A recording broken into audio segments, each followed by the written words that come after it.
Kick off the weekend, all right? It's the Growler Friday Show. It's Dey Light.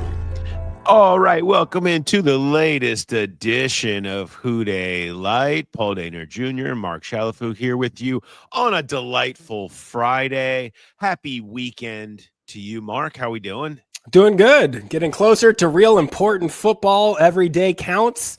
It's important getting the kids out of the house back to school. Are you flying a back to school flag right now, or what's your flag of choice these days? Well, we got pushed back a week, so we're not back to school yet. So I haven't gone full in. We'll go back to school. The back to school flag needs to officially go up on back to school day, which is next week. So that will switch over next week to back to school. We've got the Oakley flag flying. We're still rocking the neighbor. We're still riding high off the St. C's Festival. It was an epic one. Yeah, that's kind of a punting on the flag thing if you're just going to let it ride for weeks. But you're a busy guy right now with all the shows. I'm a busy guy. Yeah. There's a lot going on. I hate to see it fall to the background. I could have gone Reds. We went to multiple Reds games this week. Went to the Snoop concert this week, which was awesome. A Snoop flag would have been cool. A Snoop flag, which, you got to feel like we can make that happen. Well, yeah, anyway, somebody's got one. But yeah, it's a big week. A lot going on. Real football is on the way. Monday Night Football for the Bengals in D.C. We'll have the walkout for you on Monday night. Jay and I, Monday night into Tuesday morning, really. So you feel free to. You should really go to bed. It's a preseason game. Go to bed, get some sleep, and then just listen to us in the morning. I don't recommend personally, and I'm saying this knowing that I am up doing it for you. Don't wait on it. Okay, don't sit there and be like, oh, there it is at 1 a.m. or 2 a.m. whenever we get to it. Just it'll be there for you in the morning. I feel like there could be some exciting things if they watch it, kind of early, right? You guys might see a ghost if it's that late. That would be thrilling for you guys. Again. What is the record for ghosts per podcast? I don't know what the record is in this space, but I feel like one is at least probably a tie for first. If we get to two, I think we could. Any ratings dip, and all of a sudden there's a ghoul or goblin on your podcast, and that's what it's all about. So, hey, who knows? Watch the walkout Monday night into Tuesday morning. You might see something crazy. You never know. You never know. Camp reports are up. If you go into our YouTube page, which I hope you're subscribed to the YouTube page, you can see all of the camp reports. Maybe you just finally are like, look, I'm ready. I haven't paid any attention to training camp. Go back to the playlist. You can just go and watch you can binge them all in a row. They're all about 10 to 15 minutes, and you'll be totally caught up on everything that happened, and you didn't need to pay attention to everything. You will hear some repetitiveness when it comes to the offensive line being bad. Just warning you in advance. Warning you in advance. Nice. Brace yourself on that one. Yeah, absolutely. So feel free to go through to all of that. Of course, all of that stuff up on the feed as well. 2 more practices Friday. So tonight, today, and Saturday, 2 more practices before they go to DC for the Monday Night Football preseason game. So, but those will be probably pretty light. Probably not a ton of news coming from those. Knocks on wood, because nobody wants to have to do real work on a Saturday specifically. So hopefully it goes real easy. All right. I do want to remind you guys, though, of the next big event for us, which is going to be our first live show of the season, down at BetMGM Sportsbook, Tom's Watch Bar at the Banks, the new Tom's Watch Bar hook up inside there, which is going to be a great time. It is our season kickoff show. You know it. You love it. You've been there. One of our favorite shows of the year. Myself, Mark, Jay, Charlie. We'll have all local media in there. Kelsey Conway, Richard Skinner, the crew, the people that we have, everybody down there will be hanging out, leading you right up to Eagles Cowboys on Thursday, September 4th. We'll do a Bengals season preview show. We'll offer predictions. We'll talk about we'll end up going to whatever you want to. If you guys have questions when you come on down, drinks will be flowing, food will be going. We'll have deals. We're going to give away tickets to the Bengals Jaguars home opener. All of that. Big season kickoff show down at BetMGM. Promo codes coming your way. Special boosts if you come down to the show and bet there. all of that stuff will be coming your way. Keep an eye out for more specific details on that. But you guys know how we do it. That'll be on the 4th, Thursday, September 4th, before Cowboys-Eagles kickoff. It's Bengals season preview night. Hope to see you guys down there. What I like about that the most is like, that's the show. You and Jay don't have to go run off and cover a game immediately after that, right? So it's fun. Yeah. It's the night we all get to just hang out. So come watch the football game. We'll cook up some crazy parlays. It's going to be a good time. Yeah, we notably stick around and have pops that night. We Everybody absolutely does. do. Yes, it's kind of a bit of a celebration for all of us as we get ready to kick off the season. So hang out with us. It'll be fun. Hope to see you all down there. All right. Favorite Bengals story of the week for you, Mark? What do you got? Well, I am still riding high after the big fight. We finally got one. I heard you and Jay talking about it on the camp walkout. It was good, at least to see a little bit of that fire from Lucas Patrick, because I was wondering when I was going to see anything meaningful from the guy. I know there hasn't been a lot that I've heard that's really good about the guy, but at least he was willing to mix it up after something like that, because I remember most of last season, anytime Joe Burrow would suffer a cheap shot or a hit that was a little questionable, where was his offensive line? Nobody was mixing it up. Nobody was standing up for the guy. And this group sort of needs that. Now, I would also contend that they need to not let guys get through so easily to hit him, right? That's probably pretty important. Fairly important part. I mean, Ted Karras saying, hey, take it easy. That's all our hopes and dreams back there. I mean, we need a little bit more than just like being a gentleman. Like, that can't be the plan to defend Joe Burrow. Like, oh, shucks, what are you going to do? You're going to hit him? It's, you can't have that. But at least Lucas Patrick's willing to mix it up a little bit. The guy's played for 8 different NFL quarterbacks. Not a single one of those quarterbacks had his house robbed while Lucas Patrick was defending him. So that's another added bonus here for Joe Burrow. I'm really trying with this offensive line. If you can't tell, I'm really trying to find some positivities from that right guard spot, and I'm not having a whole lot of success, but that's the best I can do. That's a good effort. That's a real good effort there. I appreciate that. I'm trying to be optimistic.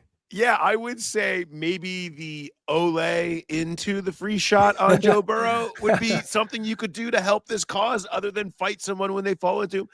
Look, Shamar comes around. He kind of gets pushed and falls. He's going too far. Like, he can't go into Burrow. You can't come in that hot around the corner. Like, I'll give you that. But, like, man, we showed it on. If you go back and watch the last recap that Jay and I did, we show you a different play that ends up a free shot runner up the middle where Lucas Patrick can't get there. It sort of ends up diving into the butt of his own guys, trying to make a block that he misses. And it's like, it's just, you hope that things will settle down for a guy that has been in the league as long as he has, but it has not looked great. And the fight is blocking out the real story here, which is that this type of stuff has just been happening too often in terms of getting free shots and free runners and hits in the direction of Burrow if they want them. This one just happened to actually happen when it shouldn't have.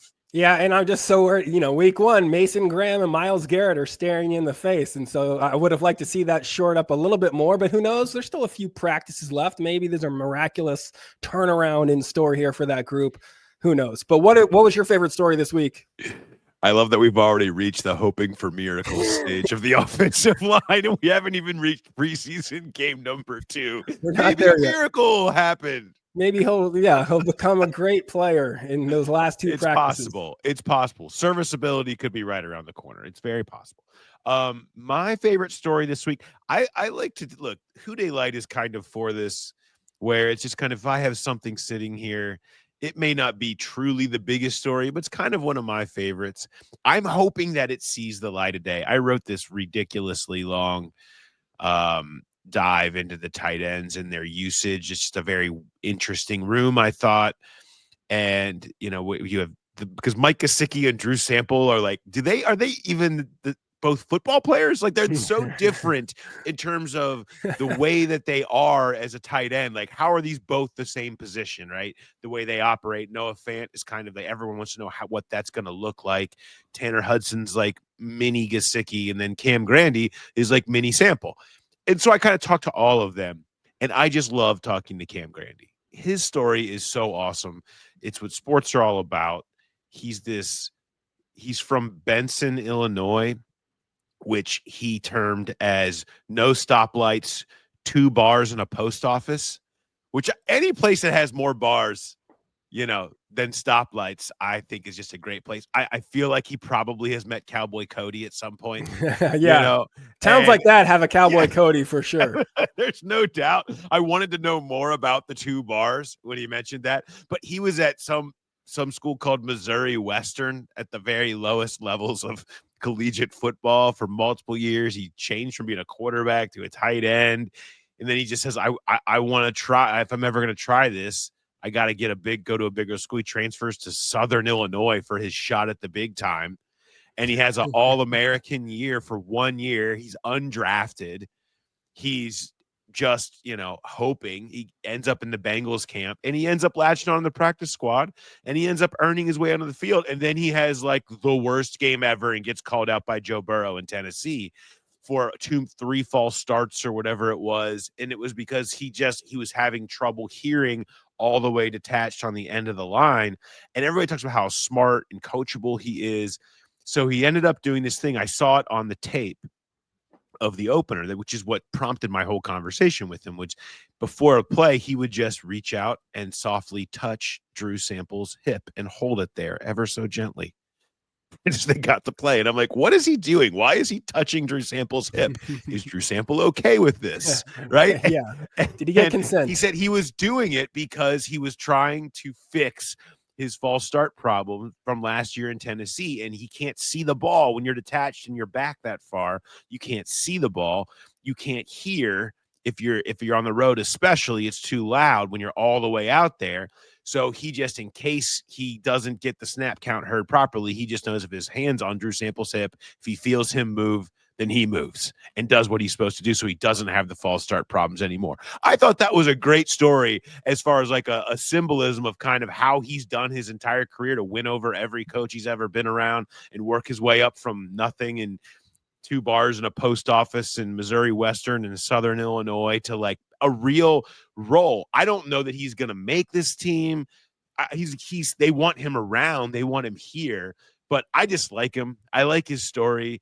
I like watching him play. He's like this sort of, the blocking tight end is such an underappreciated, uncared about position. When you're in Drew Sample's shadow, you're anonymous, man. Like you are, but that's kind of what he's been. I hope people can hear this and have an appreciation for Cam Grandy as a cool story, a good guy. And we'll see what happens with him in terms of, where he lands on this roster or if he's hanging out in the practice squad with a chance again. But I hope at some point he becomes a part of things again so I can write the Cam Grandy story. I've got it all right there, but I couldn't use it in my tight end story. Didn't Zach say that he wanted this to be the closest team in the NFL? I don't know if you can get much closer than putting your hands on, the guy next to you just to try and be more connected and not doing your own thing out there. So yeah. Could be a little weird if the whole offensive line was touching each other's hips, and I think we have to wonder what exactly is happening. But I was going to say, maybe one tight end. If it gets the false starts cut down, I'm open to anything at this point. Yeah. So if with as many flags as I saw this week in practice and that we saw in the opener in Philadelphia, we're probably only 2 preseason games away from them going full hands on hips offensive line. Yeah, that would solve some issues. Do they keep 5 tight ends though? I don't think so. I could see it. I mean, I could see it. I talked to James Casey about that, and he's like, we hope they see it the way that you're seeing it, which is that Gesicki's half receiver, half tight end. So you can kind of keep an extra tight end with him being partially in the receiver room. I don't know. It probably depends on how they feel about the receivers. I mean, that could come down to literally Isaiah Williams versus Cam Grandy. Either of those are probably inactive on game day spots anyway. So you're more probably thinking, how do I get who's most likely to hang around on a practice squad and not get poached? There's a lot of decisions that go into those spots. It's probably going to play into it more than, whether they have a use for them. It's how do we keep them around and assure that they'll be here. As your friend, I hope that you get to write that Cam Grandy story more in detail someday. As a Bengals fan, I hope you don't, because it sounds like a lot would have to go wrong to our other tight ends for him. Well, Drew Sample would have to get hurt. If Drew Sample got hurt, Cam Grandy's your guy. He's your other blocking tight end on the roster, and so that's it. I want to bring back something I'm happy. I'm excited to bring back a segment that we haven't done in a little bit, ranking Mark's tweets, because your game tweets are always great. And they typically, especially last year, went down some very sad wormholes that were funny. It got dark. Yeah, it got dark. But it did for many. I mean, everybody, I felt like it got a little dark last year. But I just pulled one. You had one gem that I specifically wanted to pull out, as I could feel you getting warmed up for the season. And during it was somewhere in that second quarter, I believe, in Philly, it was, I've seen enough, fire Lou Anarumo again. I enjoyed that. I thought it was well done. Yeah, at that point it was a little frustrating. I was losing a little bit. I was like, this can't happen. We're not doing this again this season with the defense looking like this. And fortunately, I was about to go on stage at the Louisville Comedy Club, so I didn't have to continue watching some of that mess. And listen, they're just trying not to show anything on tape. So I've got a lot of faith in Al Golden still. But symbolically firing Lou again, that's where I was at mentally. You got to have the scapegoat every game now. And it can't be the talent. It can't be the players. There's good young guys. They just need their chance. Miles Murphy just needs somebody to believe in him enough so he'll get his 8 sacks. And I think it's all going to be okay. You just can't. We can't get one episode. We can't get one Miles episode. Murphy. Listen, I'm trying to take the heat off you this season. I'm going full Shamar Stewart over 4.5 sacks. Like I said on the draft show. That's even a hot take. I mean, that's even a hot take. That's what he had in his college career, and I'm expecting him to surpass that. So I'm on the record now too. So maybe I'll take some of those arrows if he doesn't hit that in the first half of the season. We shall see. We shall see. All right, you know what time it is as well. It's not just time to talk about your tweets. It's time to bring in our friend and yours, Eric Sztanyo, Team Sztanyo in the house. What is going on, Mr. Sztanyo? How we doing? Hey. Good to see you guys. It's been a minute, but it's good to see you. Appreciate all the preseason coverage. You've been getting after it. It's busy. Is it too much? Is it too much content? Is there such a thing? Is there such a thing as too much content? Is it too much? I'm refreshing my X feed, trying to figure out, did the third string safety break up a pass from Joe? It might be a little. Are you a PJ Jules guy, Sztanyo?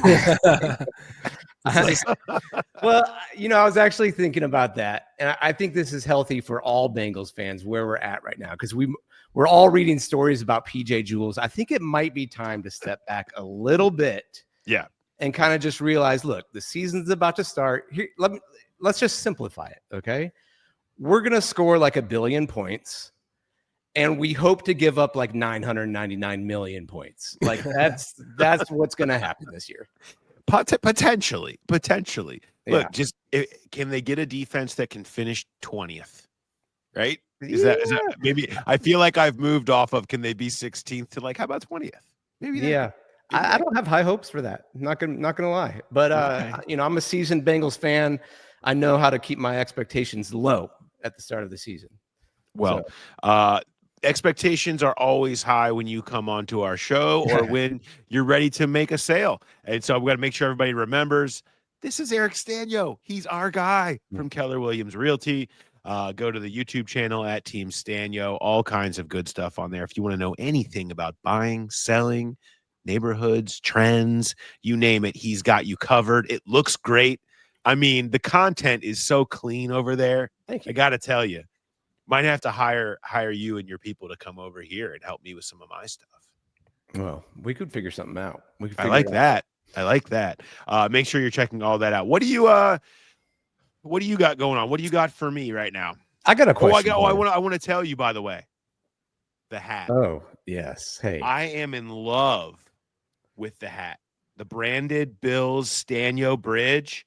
I've been wearing this thing around. It fits so softly. It's so airy.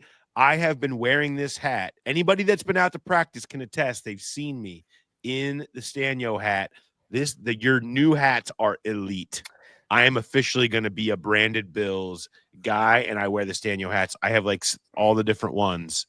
I've worn them all. They all feel great. Credit to you on that.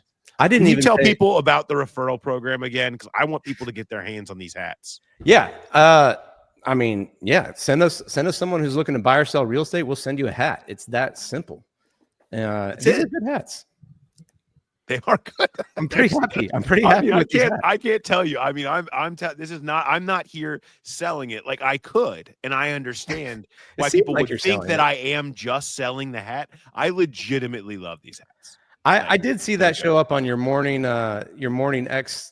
What do you call it again? I don't know. His morning X. That's his it. Morning X.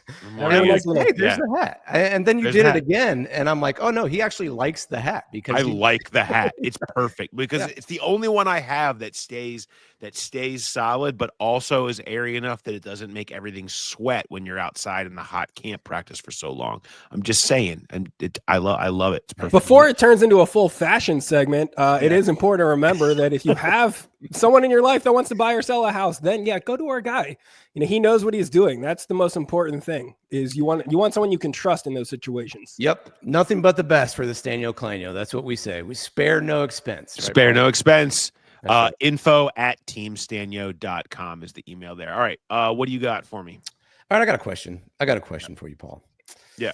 A lot of preseason stories. It's getting a little long in the preseason now. We're through everything, but we're seeing some rankings. We're seeing some QB tiers out there. Bengals fans are happy about the QB.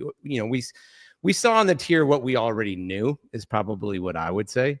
Mm-hmm. And so the question I have is, and this is helpful because I think the core of your audience is kind of like that Seinfeld Survivor demographic. Yeah, but we do have a lot of younger fans. And for the younger fans, I think it's important. You've got to learn this as you go. But here's the question. Should Bengals fans care about what the national media says about the Bengals? No. Is this like about the Did you want me to expound? Did you want me to? Well, I've never known you to expound on anything, so I don't. Yeah, right. Yeah. No, I feel like this is a rant that I do need to get off my chest every month or two. Yeah. I get it. Like I understand how you can feel triggered when you hear national people taking shots at the Bengals and you feel like it's not right, or you feel like they just are out to get you. Maybe they don't pay as close of attention. They don't have the nuances of the franchise like them or like you hear from us here. And so take it with a great, there's too much. I see too much of it out there, at least especially on social. I know social's an angry place, but I see too much of it where it's instantly triggered by things. National person says X, I'm now mad, right? And it's just like taking the rage bait. There's no need. There's no need to do that. Who cares? These people are not going to say anything nice. And if they do, then you're going to be like, oh, they said something nice. It's like, so what? None of that stuff really matters. All that matters is go win games and listen to us. We'll tell you whether it's true or not. That's the truth. And that's a trap. I know younger when we would say something nice, I'm like, oh, we're the best. And then it was like Lucy pulling the football out, right? You're just like, nope, we hate the Bengals. You're cheap. You suck. That's a good young person's reference. Lucy pulling the football out. See, I'm really nailing that demographic tonight. Stephen A is never gonna think the Bengals are good. Okay, and this is not I don't know. It's not really a shot at Stephen A. It's just like that's never gonna be a thing that's gonna be the side that you're gonna hear, and he's not gonna suddenly not be on the air, right? You're not gonna suddenly not hear those old narratives on the shouty shows. That's what's gonna happen. That's what they are there for. So don't take the bait. Be smarter. Listen to us. Listen to the Athletic Football Show. Listen to NFL Live. I'll give ESPN credit. There's good shows on there that you should be watching that will be smart and see when they're doing smart things or call them out when they're not, and rightfully. But the non-substantive, they're cheap, yelly, screamy. Joe Burrow's actually not good. Why bother? Yeah, don't bother. No. Come to the Growler. That's why we come here. And just remember, Bengals fans, we're gonna win a lot of games. We're gonna score a lot of points. We're gonna have our hearts ripped out several times again this year. It's going to happen. But just come to the Growler because that's where all the good stuff is. I love it. See, I I love that you're here. Thank you. Can I ask you a question real quick? With school starting, I kind of want to know about how it affects the real estate landscape here. Yes. And what do people need to know if you are pricing a home, if you're thinking about buying, you're wondering about if prices are going to come down or go up? How is this time of year going to affect things? Yes, the market's a little weird, and I even got I think I got some stats for you, right, Paul? You can pull You have those stats. up. Oh yeah, you have a chart. We've got a chart. Now this is going to Ooh. drive the YouTube subscribers to the Growler. There's no doubt they want to see real estate stats. Look at it. Who needs Taylor Swift? Oh my goodness. Look at this. A bar graph. Okay, so here's what I want to point out. Do this in 10 seconds. All right. You could see on the far right, July 25, it's the highest median price in the Cincinnati area in the last 2 years at $330,000. That's the median home sale price. But what's important when you see this graph is, or this chart, I should say, is it goes, you can see how it starts going up in January and kind of hits a peak in the summer. That's where we're at in the market right now, which is from now until the rest of the year, the prices should, barring some kind of crazy thing economically, start slowly going down again. Inventory will creep up a little bit more. Days on market for houses will stay on the market a little bit longer. So if you are a buyer, and the reason why is, like you said, people are going back to school. They're kind of settling in. So there's less buyer demand out there. So if you're a buyer, now's actually, from now till the end of the year is actually kind of a good time to get in because the prices will start going down. If you are a seller, what you need to realize is the peak has already happened. And the worst mistake you could make right now, and it happens a lot this time of year, is you've seen all the sold prices from the summer, is you overprice your home. Because then you get into a bad spiral where you need to drop the price, and then buyers are going to come in even lower, and you're leaving thousands of dollars on the table. So there's your quick market update and kind of how to think about things the rest of the year. Love it. Beautiful. If you want those kind of nuggets or just a general good time and good conversation, you can talk about the Bengals if you want. Make sure you hit up our guy, Eric Sztanyo, info@teamsztanyo.com, or just go to www.teamsztanyo.com to connect. And of course, if you know someone who's looking to buy or sell, hit them up, send in the referral. Get a hat. That's right. The hat. That's right. Can be yours. All right. Thanks, brother. We'll talk to you later. Man. See ya. See you. All right, Mark. I think it's question time now.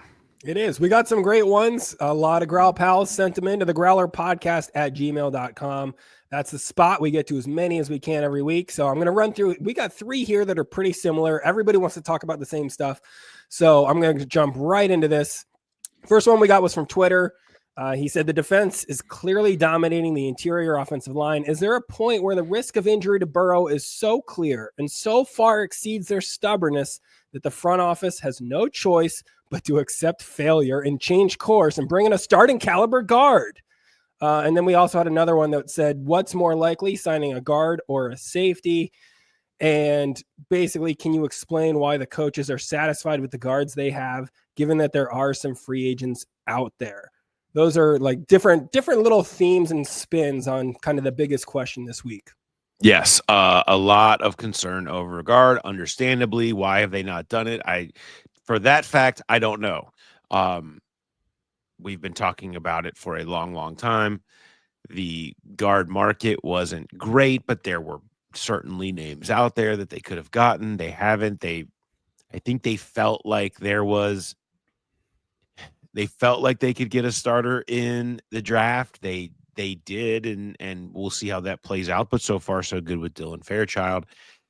To me, the Lucas Patrick thing is just, I think this is where you're seeing, okay, they are going to recognize that this is probably not going to be the answer, specifically when you combine it with the swing tackle issue. Like, it's not just the guard. It's not just Lucas Patrick. It's that they now have Cody Ford as their swing tackle again. And that was not supposed to be the plan.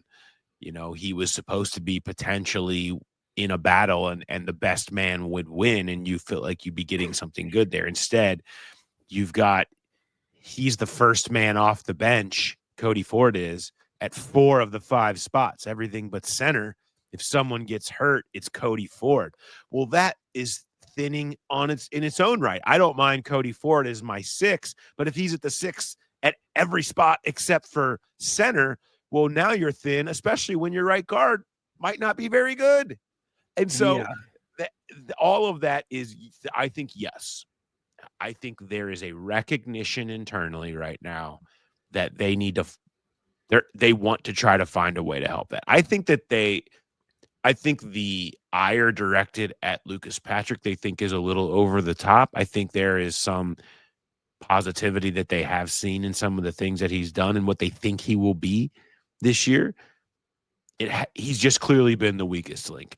And you combine that with the lack of any kind of thing you can be confident in the back of the room at any position, really, outside of, I guess, whatever you're getting from Cody Ford. There needs to be an ad. They're not, I told you guys a long time ago that Brandon Sheriff was considering retirement, and that's kind of out there now. He's sort of Irish retired. He just he just did it in the most anonymous way possible. He walked away and didn't tell anybody in the summer, and so everyone was kind of left hanging out there wondering what is going on. I assumed that we would hear some kind of an announcement, or you'd hear about a surgery or something like that, but that's why he was still out there, was because he told people, I'm done. And so there's that has now kind of come to light. I don't think they have interest in Dalton Reisner, who's out there. I don't think they feel like he would be any kind of an upgrade. There's not really anybody, I guess, you could talk yourself into another free agent that's sitting around, but it's probably going to be same version of the same thing.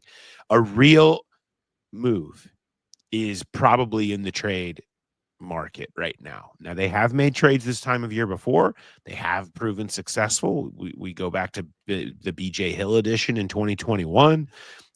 They've been willing to trade this time of year sometimes. There is a name that I'm going to mention here that you guys get that is up in my story on The Athletic this morning, where I have sort of 3 reasonable moves the Bengals can make to improve some weaknesses. Please go read that. But one of them is a name. The name is Cole Strange. He was a first-round pick in 2022 by the Patriots, and he's kind of fallen out a little bit. Mike Vrabel's come in and brought in a bunch of veteran offensive linemen and switched all that out. Now, yes, he's someone that's running second string there. Who was his offensive line coach last year? Scott Peters. So he is familiar with the strike system and everything that he's doing here in Cincinnati. He's kind of fallen out of favor. He's a 27-year-old former first-round pick who, if Scott Peters knows enough about him that he feels like he would know very well whether he could be an upgrade over what they have and how quickly he could acclimate, that could be a type of player that you could see a trade made for, where it could be giving up a player that you were going to let go of anyway, who maybe New England would want, or a late-round pick. That's less likely knowing the Bengals' history, but something like that I think could be something that you could see the Bengals looking to dabble in to try to really make an impact. They don't look at what's out there right now in free agency and see anything.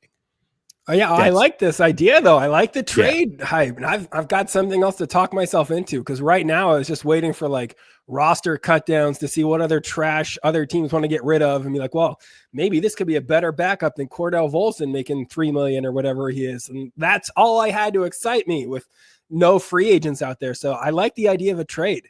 But at the very least, what they're kind of missing in my mind is Lucas Patrick insurance. Like, first of all, he's had a bunch of injuries, and what if he really is bad? Like, I don't really feel like they have that. Somebody who they like, look, if Lucas Patrick falters, which is very real possibility, then they need somebody who really you could think could step in and come in the wings, and someone who's coming in and learning the system, and that you bring in a trade that has started in the past, has some upside for you, and has changed a scenery candidate. Could be the type of player that you could be talking about if the Patriots were able or were wanting to move on. And the fact that he's kind of been demoted and you have new coaching staff there is the type of thing that does see players get dealt this time of year. Just a name. There's other names, I'm sure that they're in the same mold, but the Peters connection as a way to get somebody in that he would know is always something to look for when you're looking at a direction they would want to go with a trade. So just keep that in mind when we start talking about things that could happen. It's not going to be from free agent or somebody, maybe a waiver wire, but then you're literally getting someone cut, and maybe Cole Strange gets cut. But that could happen waiver wire, but I think a trade could be a way to be more aggressive here at this spot. Maybe we see that. There has got to be a lot more urgency. Just hearing you talk about Cody Ford being the backup at 4 positions, it's not a great place to be in, especially when, Amarius Mims has had some hand issues, and Orlando Brown, he missed a practice or two, or what's going on? He missed the last practice. He wasn't there. No, he wasn't there. We'll get an update on that tomorrow for y'all. Make sure you're following along on Twitter. Right. So, I mean, when you're starting to see a few little nicks and bumps to some of these starting tackles, then it makes you a whole lot more afraid of what we've got in the depth situation. We do have another question here. Another Twitter user wants to, this was from Sydney Stew, actually, a question from Down Under, if you're ready for some international questions. He says, what kind of say does Zach Taylor have in the roster construction? Surely he knows another playoff absence spells career doom. Yet is he banging the table with Duke to address the deficiencies on the interior offensive line and safety that threaten to sabotage the generational talent we possess at the skill positions? How much control does he have over this? Well, I mean, he has a voice.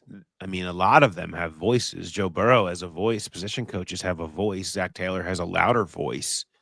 But inevitably, the personnel department and Duke Tobin are the ones that are pulling the strings on all that. His opinion is known without question, but it doesn't always win the same way, that anybody's opinion doesn't always win. Duke's opinion ends up being the one that wins when he takes in all the information that he gets from his staff and from the coaches and everything else.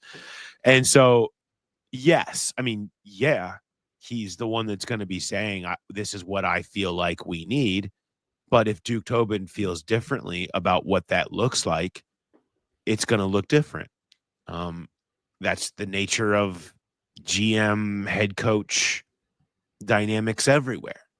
And so he has a say. They know what he wants. They try to give him what he wants. They try to give Al Golden what he wants. That's how you end up with Demetrius Knight being the pick over some of the other options in the second round or stuff like that. A coach can win and win Duke over essentially in making the call, but not always. And so he's there trying to say, I want this. I'm a masochist. He's not a masochist. It's just, sometimes this is the direction that they decided they needed to go. Our next question is from Bryant. How do you feel about this? He spells it Bryent. I don't know, man. Don't love it. I don't love it. I don't. There's a lot of there's some like a contest now of how ridiculously can we spell regular names. I feel like I don't know why it has to be like that. Why do we have to, like, if your name is John, why does it have to have 4 H's? We don't have to do that. We can just spell it normally, right? I feel that does happen a lot these days. Yeah. It's like, how many E's can we put in Kaylee? We don't need to do this. There's no reason for this. We don't need Give this. it up. But Brian says he loves the great coverage and the fun podcasts. And here's a question on the right guard thing is a little bit different. He wants to know, is this more of a trade-off because they're going to have to pay Trey Hendrickson so they don't have the money for a good safety free agent signing or a good right guard? And so all that money kind of had to be saved off to the side for Trey. Partially. I mean, there was a lot of stuff that they were getting done. I don't want to rehash free agency and have to talk about Marco Wilson Tuesday again. Lord knows how dark that was. Good times. Great time. I must say, we get a lot of comments about Marco Wilson Tuesday. It was a big night. But yes, I mean, partially there's some of that. I mean, they can't go spend huge. The money that is sitting there in their cap space and their cash spend is planned on going to Trey Hendrickson and more than likely here. And so I think that's yes, to answer your question, that's part of it. They have money though, and they can structure things the right way to make it all work. They haven't done that. So yes, I guess, and no. I mean, partially they haven't gone more aggressively in filling some of these other positions because of that and some of the other ways that they've spent. But they could. It's not like they're totally hamstrung on this stuff. So there's still hope that Justin Simmons maybe gets signed late and Charlie has to chug his beer finally. I very much have hope that Charlie will have to chug a beer. That would Justin be great. Simmons is alive. He's still out there. He's still an option, and they still have a problem at safety. And so I'm not crossing him off the list at all. We want Charlie to chug the beer. We sure do. And you know what? I wouldn't mind seeing a safety upgrade too at the same time. It would be a nice two birds, one stone. Two wins there. Yeah. So we kind of crapped on Brian's name here, but you know what? For the next one, this one's anonymous. How about that? We've got an anonymous email here. He says he's a longtime listener, first-time emailer, loves the show, highly values our opinion. So he's got a question he needs advice on. He says, my wife and I just moved to Wisconsin to live closer to her family because we are pregnant with our first child. #dad life. Congrats on that. He says, my in-laws have recently divorced and my father-in-law is now dating somebody with Green Bay Packers season tickets. Okay. She has multiple tickets to the Packers-Bengals game, and I'm dying to watch Burrow play in Lambeau. One thing's led to another. Now my father-in-law's new girlfriend may be generous enough to give my wife and I free tickets to the game.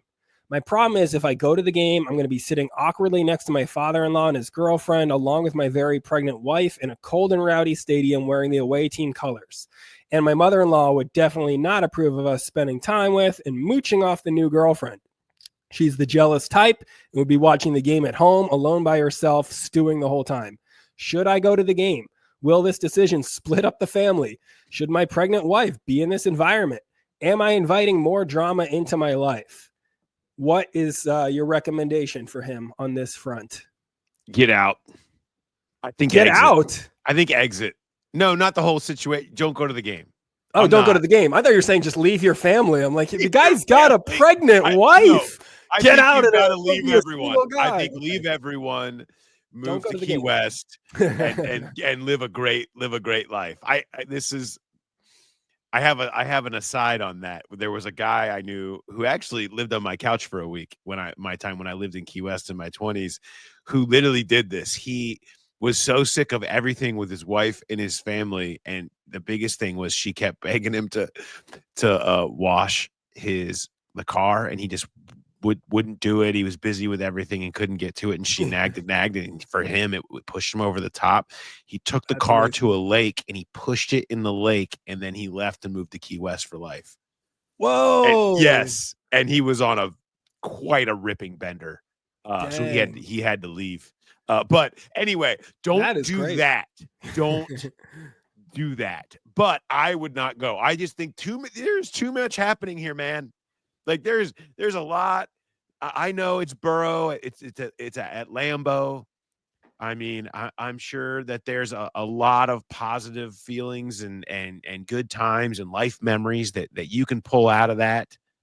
But I just feel like it all feels a little too much. It feels too combustible to me. I don't think it's worth it. I could not disagree more with that take. They moved to Wisconsin to be closer to her parents. The parents are split up. I mean, at this point, you're going to have to go through so much, especially once they got this grandkid that is coming along, right? Now you're talking 2 Thanksgivings, 2 Christmases, all the drama that's involved with that already. This guy needs to get something out of this. Free tickets to Bengals Packers. All right, that's your perk for having to put up with all this other stuff that's been hoisted upon you with all their family drama. It's not his fault that all of this happened. He's just a guy accepting some free tickets. Now, should you bring your pregnant wife? No, bring a buddy, bring a friend, make that guy sit through the awkwardness of, your father-in-law and his new girlfriend. So this is proving my point though. You're now he has to tell the wife you can't come. Yeah, she's too pregnant. Like, hey, it's gonna be sick. Tell her that you're too pregnant. I don't want my new son. Yeah, good luck. Good luck. Call your mom. Right? Yes, she watches with her mom, and then you go with the dad. No, this is terrible. That's bad. That's bringing the buffer is not a terrible idea for that day, but it also sets off another bomb in a different place that I don't think is good. I just think it's all very dicey. I just think you better be having the time of your life. If you're going to go, you better make it count. You better have a big old time and enjoy yourself, because there's going to be some payment. You know what? That you're going to have to make, and some stuff for years. You're going to have to work that off. Don't bring your wife. Give your extra ticket to me, and then I'll go and be able to report on all of this and talk about it on the show again. It'd be a good time. I like that. Speaking of bring Mark is the answer. We ended up at bring me. I like that. We give all free for tickets all of for that. Mark. Speaking of meeting Growl pals in real life, though, I did get to meet Shane in Indianapolis. He was a couple of these guys from the Kickers Only Fantasy League came out to my show in Indy. And they still want to get us in their league. They think Jay is the best bet there. He's the guy that'll actually go through with paying attention to a Kickers Only Fantasy League. So I think they're trying to work that angle. But it was nice to meet both of them. He said that he didn't watch much of the first preseason game, but has followed along and paid more attention than the past few years. One thing that sticks out to him is that when Joe Burrow is out, the offense under Jake Browning just sputters. When Joe was out the back half of 23, the offense had to change completely to function. My question to you guys is, when is it time to admit that Jake Browning is not the right backup for this team? Desmond Ridder seemed to pick things back up and run the offense much better. The value of Browning has likely cooled off a ton, but would they be better off moving on so they don't have to drop a whole new offense if Joe were to, fingers crossed, knock on wood, whispers quietly, miss time? Love all that you guys do. Hooday from Shane B. No, I appreciate this question. Jake certainly didn't look great in the preseason game and hasn't had the greatest camp. I still think he is as solid of a backup as there is in the league in terms of, the players in the building have confidence in him, and that matters when you're the backup. He has a great relationship with Burrow. He's good for the room, all of that stuff. I know there was some talk of, is a controversy bubbling up here because Des Ridder was taking some reps with the twos the other day. That's not the case. It had nothing to do with any of that. So there's Browning is solidified. He's going to be the backup. That's not going to change. But yeah, I think you'd like to see Browning go out there and play better to build a little bit more confidence. But look, when they went out there and they based the offense around him and did do that, I mean, if he had to come in, they would be able to do that. And they've won with him before. When this staff and these players have won with that guy before, that matters. And that's going to be what propels Browning. I don't think he forgot how to play. He hasn't he's not over the hill or anything like that. I think he'd be fine. I think if he went out there and had to play, he would be fine. I would certainly take him over Des Ridder at this point, who hasn't had any success really when he's played in the NFL to this point. So yeah, I don't think that's any kind of internal debate. But yeah, I appreciate the question because it does have to be asked when you see him go out there and struggle, and he struggled in camp as well a little bit. And I do think that you hit the right point there. It comes down to what you've done in real games. And Ritter's not looked great anywhere he's been. And Browning, when called upon, did play admirably. Now, with the confidence that he would have gotten from how he finished that season, and, with some of the players he's got in the preseason game, or even with the twos, they've got some decent wide receiver talent. Are you surprised that he did not look good in that first preseason game? No, the offensive line is terrible. So it's just the line's fault, everything? I mean, it didn't help. We can't get that quarterback, that backup quarterback thing. We really can't get that. Not everybody can go out there with a bad line and look good like Burrow. Like, it's pretty debilitating. True. It's pretty debilitating to go out there and not trust anything that's happening in front of you. And that was a lot of what was happening. Now, he wasn't good. And we've seen him make some really crazy decisions in camp too, that make you question some things. But I think a lot of it in the game had to do with the line. Let's rapid fire a couple of these.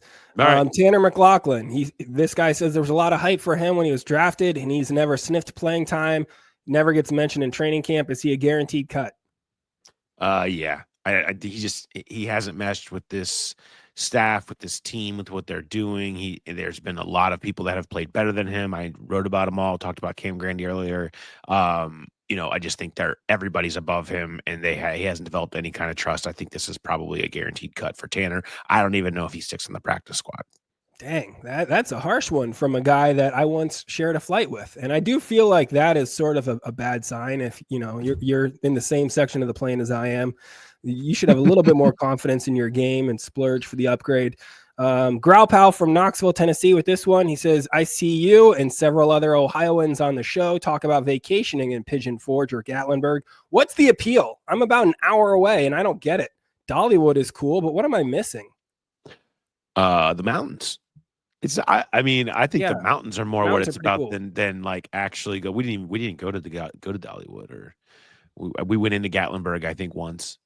And we drove through Pigeon. We did one of the mountain coasters. Those are pretty fun.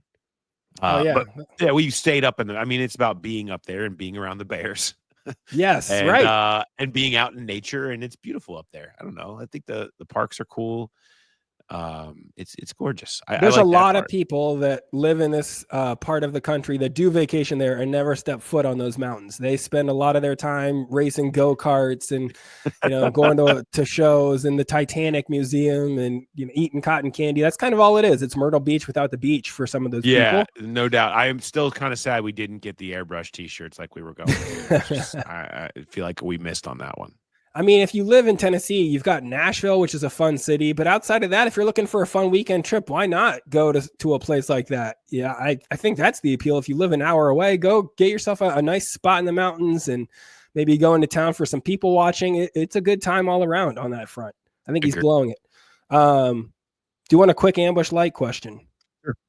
This one is somebody calling out your field stool. He says, are field stools just scribe PEDs? And if so, does this change your perspective on Sammy Sosa and Barry Bonds? Is your stool a performance-enhancing drug for your abilities as a sports writer? I mean, steroids weren't available on Amazon for $20. Okay, These probably are now, but I mean, anybody can go, and it's a performance enhancer. Maybe it's just a tool. It's like getting a good bat. Right. This isn't about sticking drugs in. Okay. And it's not something that is going to change anything about me other than my legs don't hurt. I'm not sweating as much. I didn't have to sit in grass. That's all. The stool, there are so many stools now. I mean, I see a new one pop up almost every practice. It feels like they're everywhere. Everybody's on board. Everybody recognizes the need for them rather than just standing out in the heat unnecessarily for 2 hours. That's right. So one person, nothing wrong. Yeah, one person is starting to do something different, and everyone else feels like they have to go that extra step to keep pace. That really does sound like steroids in baseball and the proliferation of them. So I see the connection that he's going for. But you've defended your point admirably. Can you give us a Growler bet reminder at this part of the show? Oh, yeah. We went early on the Growler bet since we didn't have another official PD&J. But for Monday's game, the Growler bet, make sure you send in your answers to the Growler podcast at gmail.com. Put something funny in the subject header. Make me laugh. We'll give you a shout out. Commanders total offensive yards. The Eagles ran it up over 400 last time, and Jay thinks it's going to be worse. No. He gave the Blake Maislin answer 444 as his answer. I was a little more optimistic under that, but send in your answer for what you think total offensive yards for the Commanders will be, and we will have some free drinks for you on us at our live show down at BetMGM and Tom's Watch Bar. What do we got this week for our weird story of the week? So we had a couple different ones. I think we should go with this one. There's a zoo in Denmark which went viral for asking pet owners to donate small animals like guinea pigs, rabbits, and chickens, not as exhibit companions, but to be fed to the predators to mimic the natural food chain. They're asking for people to donate their pets to be eaten by zoo animals. That's not good. As a parent, though, I kind of like that threat, right? Like, if you don't start cleaning your room, we're going to take Skittles to the zoo and feed him to a snake. Like, I kind of like that approach, right? Like, that could be something we use. Yeah. I mean, is this like there should be, feeding day at the zoo, where I feel like, everybody, what is it? There's brouhaha. not with Zulala. What's the wine one? And there's a beer one. They have all these events at night, right? It's adult night. And everyone, there's at the zoo. They do all of these fun events at the zoo, after hours and things like that. What about like an adult after hour pet feedings? Is that too dark? Is that too bad? It sounds to me if they're doing it anyway, then make an event out of it. And you get to see all the feedings of people's it sounds like you want a pet version of the Hunger Games at the zoo. Everybody bring your pet. We'll see which one lives. Yeah. And which the one that survives gets to go back with their family. I was going to say the one that survives gets its own exhibit at the zoo. Now he lives for the rest of his life on display as the champion of the zoo Hunger Games. Maybe that's the way to go. Should it just be a thing where you put them all into one like monkey cage and just see just all different types of pets and just see who survives, who's the one, like the last pet standing? Or will they all just kind of take a nap and fall asleep? Just be happy. That's very possible. If you're trying to mimic the natural food chain, I don't know that I would have started with monkey. I don't know that monkeys are eating a lot of like guinea pigs and rabbits. No, I think all the animals just start fighting with each other. If you get all the animals, and I'm not even counting the monkeys. I'm just thinking of a place to put them. Just like a battle royale situation. Yeah. I'm on board with that. Quick stand-up dates to plug before we transition to the end of our show here. Please do. Wanted to mention this. August 23rd, I'll be in Fort Wayne. And August 29th and 30th at the Toledo Funny Bone with our guy Josh Sneed. My next Cincinnati show is September 5th at Commonwealth Comedy Club. I'll be in Las Vegas the 22nd through 28th. And this is the big one, October 9th through 12th. I'm headlining at Go Bananas in Cincinnati. So if you're a Growl pal that lives in the Cincy area and you want a free ticket to that, just send me an email and I will hook it up. Love it. That is awesome. Back. Appreciate it. Dad Life, what you got? It's back to school season for us. I know that you're not quite there yet, but it'll come for you soon enough. Our youngest is going off to kindergarten for the first time. So she's first time on the bus, all that stuff. It's a big step. So we had to fill out this huge sheet of information about our kid and interview her, right? And give that information to the teacher. And so it had a lot of questions on this sheet, but one of the questions, well, what are your worries? And I think that they were looking for things like, I'm worried about the bus, or I'm worried about making friends. For what are your worries? My daughter said demons without faces and skydiving. Like those are the two. I'm like, I don't think that either of those are a concern for you going into kindergarten. You don't need to worry about either of those things. I think they're more concerned if you were like worried about riding the bus, then you're not going to go on day one. Like, all right, today in gym class, kids, we're going skydiving. Those are not on the table for her. Or it's like, what if she was like, ghosts at the Hilton Garden Inn is up there, you know, just working in as a podcast plug, like ghosts on my dad's podcast. That's ghosts it. On my dad's podcast is what I'm mostly worried about. I like that. What do you got? We are, we're also doing the go back to school thing, and I had an interesting experience. Do you guys do the posting of the class lists? You guys? Like who, if you have multiple classes in a grade, like there's third grade has 4 different classes, like you post the list up of who's going to be in each class and who your teacher is, like on the wall. That the school that we go to does it like that, where they have it's like, hey, we're going to have it up here at this time, and you can come down and you can come look here's when what's going to be up, and you can come down and you can see it or whatever. And so it was a day where I wanted to go have breakfast. It was like it was the Friday after the preseason game, and I didn't get much sleep, obviously. And I was like, I just want to go eat. So we decided to go eat near the school, and they were going to have it up at 10 o'clock. So I was like, we'll just walk down there afterwards, and we can go check that out, because both our kids were really curious who was going to be in their class. And then we get down there, and at 10 o'clock when it was supposed to be up, which was a totally arbitrary time that it could have been at any time. You could have said 2 o'clock on a day 3 weeks from now, right? There was like, oh, it's not ready yet. we haven't put it up. I'm thinking like, is there like a load letter issue? Like, is it a printing thing? Was there last second changes? Like, this could have been picked any day over the entire summer at any random time, but it was supposed to be 10 o'clock at this time, and it's just not there. And so then you end up in this situation. You've been in these probably before. How long do we stay here until we quit? And I felt like we were in a social, because I don't need this. Like, we're gonna find out like very soon at some point, and it's going to get posted on some Facebook group or something like that. And so I felt like all of a sudden one parent drops out, and then another parent drops out, and then another parent drops out, and you're like, wait, is this like, is Punked back? And there's going to be some big prize for the last person left standing here who wanted to see the class list so bad. Like, you stayed, you get $1,000, right? You like, get to pick the like class list. You decide what bullies you want. You have a lot of time. You start thinking up what is happening here, because the idea that there just wasn't the paper to put up there kind of didn't make as much sense as maybe someone's going to win $1,000 at the end of this, or I liked the idea that all of a sudden around the corner you would see Office Space style, just 3 teachers beating up a printer that wouldn't work correctly as well. But eventually it did show up, and about half the people stuck around for the like 25 minutes. But that system is wild, though. I would love that. It sounds like sports cuts, and the coach just puts them on the wall about, oh, Mrs. Carter didn't want you. You got knocked down to Mrs. Robinson's class. Sorry about that. And that's high stakes stuff. We just get our teachers emailed to us, and they just tell you this. So then you have to start texting all the other parents, be like, hey, who'd your kid get? Who'd your kid get?